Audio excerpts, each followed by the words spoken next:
In a vibrant green forest, there lived a mischievous capuchin monkey named Monu.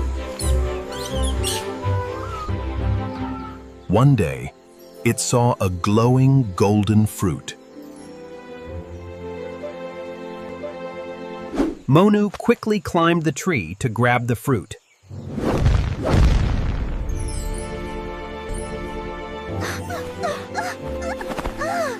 Stop! That is a magic fruit! Finally, it ate a small piece.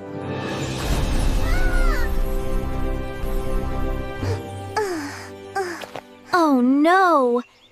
It couldn't speak!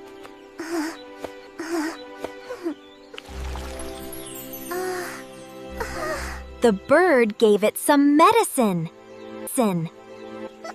Monu became happy again.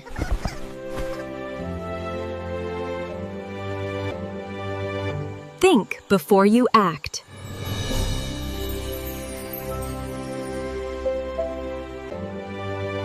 Think before you act.